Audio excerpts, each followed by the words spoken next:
you know, to the decision now to whether you're going to make the move at quarterback or not. I mean, these are all decisions that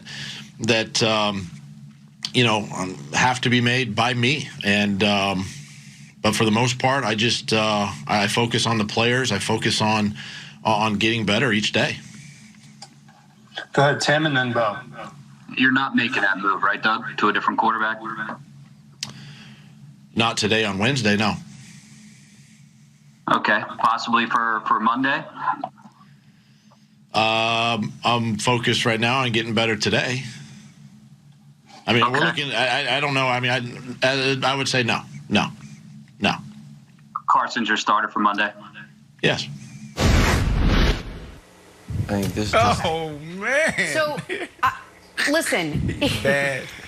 I have 2 kids. They're like 5 and 7. Unless I am crystal clear, there's always like some sense of ambiguity. They're like, so I can sort of.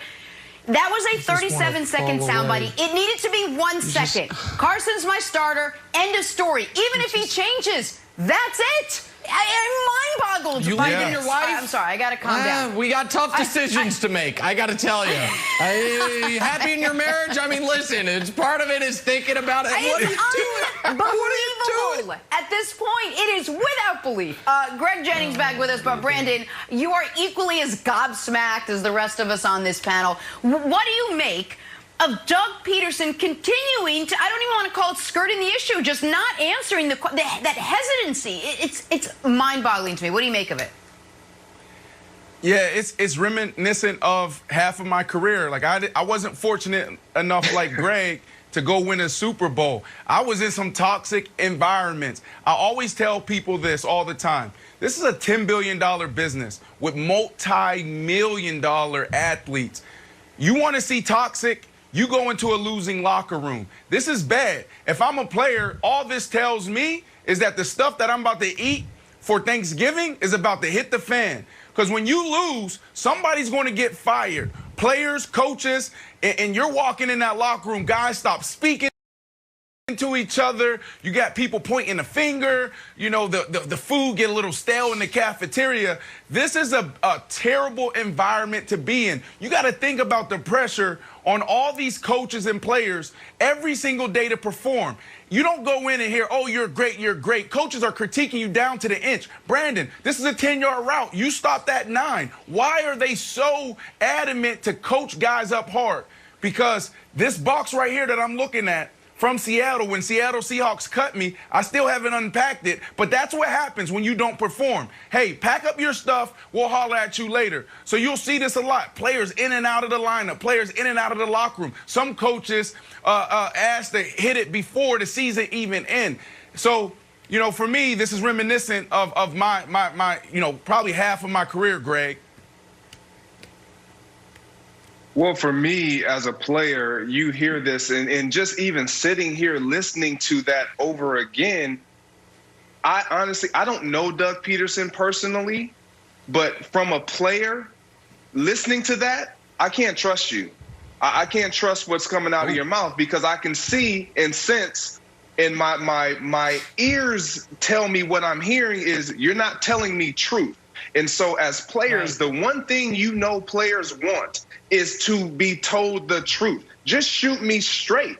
If I'm not getting it done, say I'm not getting it done and tell me why. Don't talk around it. Just be direct. And you have to be direct in this league. And for whatever reason, and probably because you said it, Brandon, this is a toxic situation. And when you're starting to have dysfunction, you start to look, how can you save yourself? And I believe that's kind of what you're going to get. And what we're going to continue to see is guys really being more willing and opting to save themselves and not really throw everybody under the bus. But like, you know, you got to make tough decisions. Well, we all know that.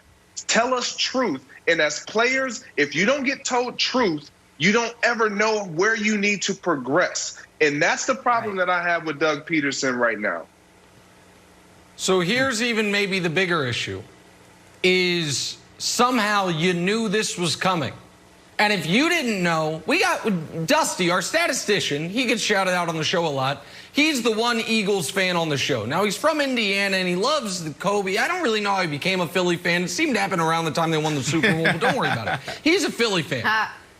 Here's Dusty's tweet from Sunday. Show Dusty's tweet when Doug Pedeson said, no question, Carson starter. He says this now, but on Wednesday, this idiot, that wasn't nice, is going to say something ambiguous and set Philly media ablaze. Now, let me tell you something about Dusty.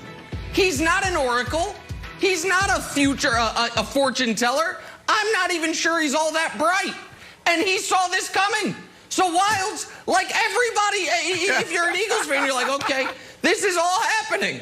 And so that's a problem for your head coach. That's a problem. Hey, okay. Okay. All right, just to speak to what Greg is saying, Greg, I'm on board with you.